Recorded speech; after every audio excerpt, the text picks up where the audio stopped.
আজকেও যারা আমার এই যে আমাদের কাউন্সিলর ইব্রাহিমের বিরুদ্ধে যারা মামলা দিয়েছে, আমরা মনে করব আওয়ামী লীগ যেরকম মিথ্যা মামলার যে মামলা দেওয়ার কারণে দুষ্কৃতি হতে পারে, তাহলে আজকেও যারা অবৈধ মিথ্যা মামলা দেয় তারাও দুষ্কৃতিকারী, তারা অন্যায়কারী। এদেরকে ছাড় দেওয়া হবে না, এদেরকে ছাড় দেওয়া হবে না। আমরা চাই মাওলানা সিরাজের নামে মামলা দেওয়া হয়েছে। যাত্রাবাড়ি থানা শাখা কর্তৃক আয়োজিত আজকের গণসমাবেশের সম্মানিত সভাপতি, এদেশের শ্রেষ্ঠ সন্তান হযরত উলামায়ে কেরাম, সর্বস্তরের ইসলাম প্রিয় দেশপ্রেমিক ভাইয়েরা আমার, আমরা চতুর্থবার স্বাধীন হয়েছি। আমরা একবার স্বাধীন হয়েছিলাম ব্রিটিশ থেকে, আমরা দ্বিতীয়বার স্বাধীন হয়েছিলাম ভারত থেকে,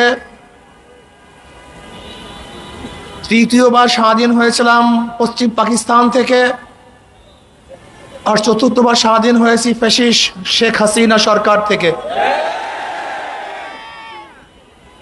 আমরা কেন স্বাধীন হয়েছিলাম?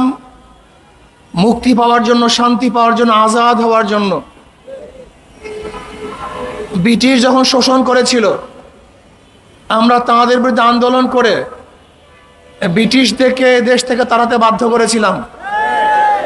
সেই ব্রিটিশ হটাও আন্দোলনে উলামায়ে কেরামের, তোলাবাদের যে রক্ত ঝরেছিল, আজ পর্যন্ত এই পরিমাণ রক্ত কেউ স্বাধীনতার জন্য ঝরাতে পারে নাই। শুধু চাকরির চর থেকে শুরু করে খায়বার পর্যন্ত এমন কোনো গাছ ছিল না যে গাছের মধ্যে আলেমদেরকে ফাঁসিতে ঝুলানো হয় নাই। ব্রিটিশ হটাও আন্দোলনে শুধু আলেম শাহাদত বরণ করেছিল ৮০,০০০। ৮০,০০০ আলেম শহীদ হয়েছিলেন। হাজারো মুসলমান আলেমরা হিজরত করতে বাধ্য হয়েছিলেন। হাজারো মুসলমান জীবন দিয়েছেন। হাজারো বোন বিধবা হয়েছিল, হাজারো মায়ের বুক খালি হয়েছিল, হাজারো বাচ্চা এতিম হয়েছিল, হাজারো মানুষ পঙ্গুত্ব গ্রহণ করেছিল। সব কিছু ত্যাগের ভিত্তিতে তারা কলেমা ত্যাগ করে নাই, তার ইসলাম ত্যাগ করে নাই, তার ঈমান ত্যাগ করে নাই, তার ঈমানের উপর বলিষ্ঠ ছিল। এরপরে আপনারা জানেন ৪৭-এ মুসলমানদের জন্য আলাদা এক ভূখণ্ডের দাবি তুলেছিলাম, মুসলমানরাই তুলেছিল, এবং মুসলমানদের দাবির ভিত্তিতেই পাকিস্তান নামীয় একটা দেশ আমরাই স্বাধীন করেছিলাম। সেই দেশ কেন ভাগ হয়েছিল? ভৌগোলিক কারণে দেশ ভাগ হয় নাই, ঋতুর কারণে দেশ ভাগ হয় নাই, ভাষার কারণে দেশ ভাগ হয় নাই। একমাত্র ভারত থেকে পাকিস্তান নামে একটা দেশ আলাদা হওয়ার মূল কারণ ছিল, একমাত্র কারণ ছিল সংখ্যাগরিষ্ঠ মুসলমান। কি সংখ্যাগরিষ্ঠ? এই দেশ মুসলমানদের দেশ, অধিকার সবার। দেশ কাদের? অধিকার। রাস্তা বানিয়েছে আমি, চলার অধিকার সবার। প্রতিষ্ঠান করেছে আমি, পড়ার অধিকার সবার। যেরকম নবাব সলিমুল্লাহ রহমতুল্লাহ আলাইহি নিজের অফকৃত জমির মধ্যে বুয়েট করেছিলেন, ঢাকা মেডিকেল কলেজ করেছেন, ঢাকা ইউনিভার্সিটি করেছেন। ওই জমি সম্পূর্ণ মুসলমানদের, অন্য কাউর নয়। এবং নবাব সলিমুল্লাহ রহমতুল্লাহ আলাইহি ঢাকা ইউনিভার্সিটি করার জন্য 1911 সনে প্রস্তাব দিয়েছিলেন, কিন্তু ক্যালকাটার হিন্দুরা ঢাকাতে যেন ইউনিভার্সিটি না হয় এর জন্য 41 বার মিটিং করেছিল। সেই গড়াইয়ের মাঠে রবি ঠাকুর তার নেতৃত্বে ব্রিটিশদের কাছে দরখাস্ত করেছিল যেন ঢাকাতে ইউনিভার্সিটি না হয়, তাহলে মুসলমানরা শিক্ষিত হয়ে যাবে, মুসলমানরা শিক্ষিত হয়ে যাবে। কিন্তু মুসলমান পিছপা হয় নাই, তারা তাদের দাবি অব্যাহত রেখেছে। 1921 সনে ঢাকা ইউনিভার্সিটি হয়েছে।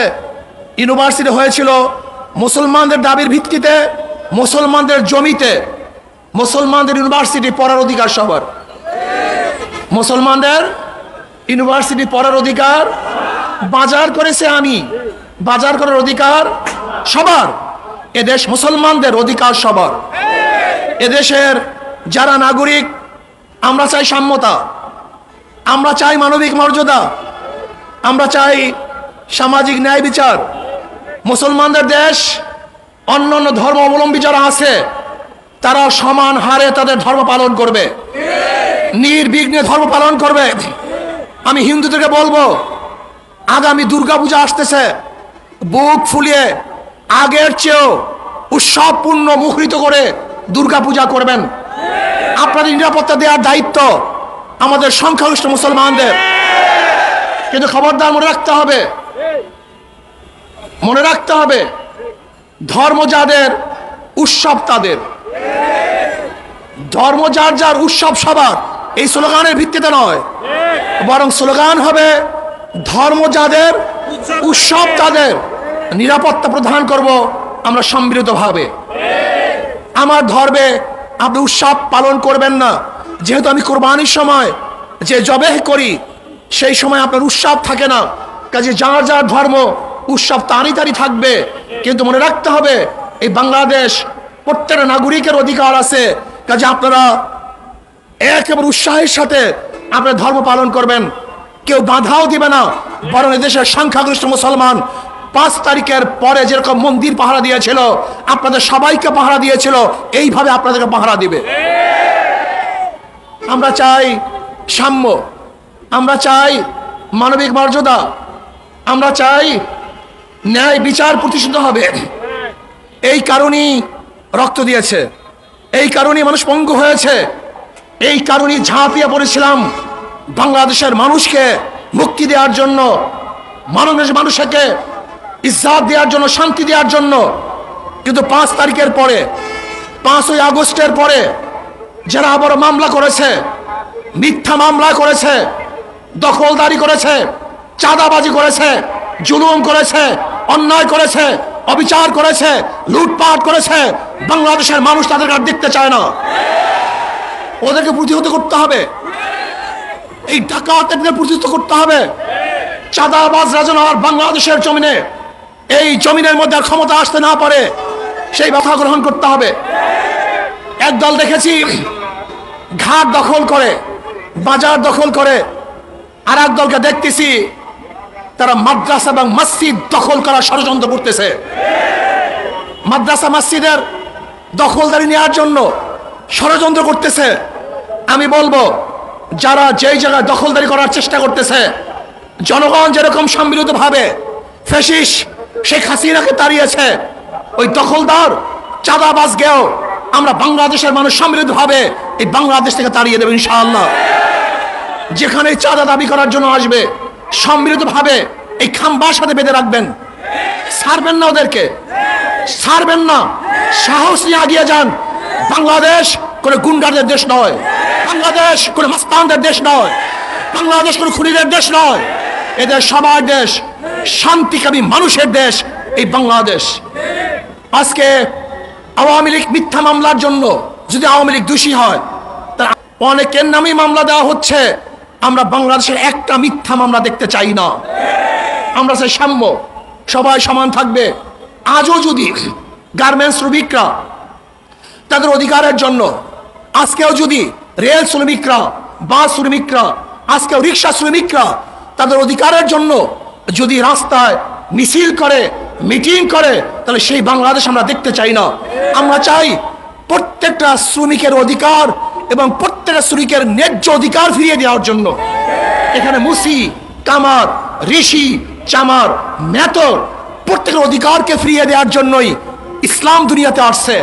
ইসলাম কে কালো, কে সাদা, কে বংশীয়, কে নন বংশীয়, কে ক্ষমতায়, কে নন ক্ষমতায়, এই সমস্ত ইসলাম দেখে না, মানে ইসলাম দেখে সমস্ত মানুষের অধিকার।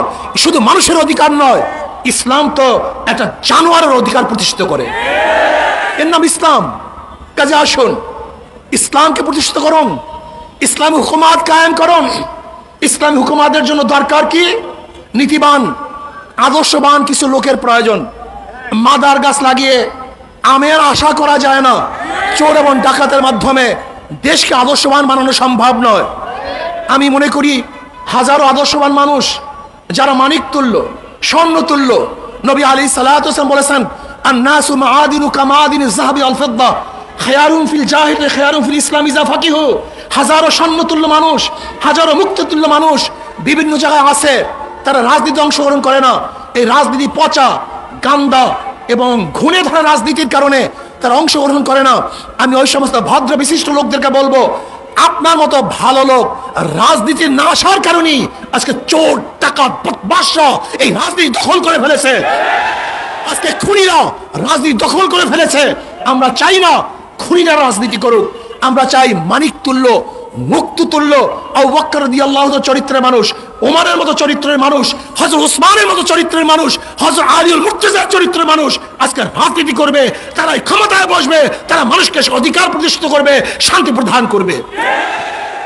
এর জন্য আমি সবাইকে বলবো, যারা যেখানে আছেন, যেই অবস্থায় আছেন, আসলে ইসলামী আন্দোলনের ছায়াতলে একসাথ হয়ে, একত্রিত হয়ে আমরা সবাই দেশটাকে গড়ব, ইসলাম হুকুমাত কায়েম করব, প্রত্যেকের অধিকার প্রতিষ্ঠিত করব। যেখানে পুরুষের অধিকার থাকবে, মহিলাদের অধিকার থাকবে, ঋষি কামার তাতার মজদুর সবার অধিকার প্রতিষ্ঠিত হবে। আল্লাহ আমাকে এবং আমাদের সবাইকে দেশকে বিনির্মাণ করার জন্য সাধ্য অনুযায়ী একত্রিত কাজ করার তৌফিক দান করেন।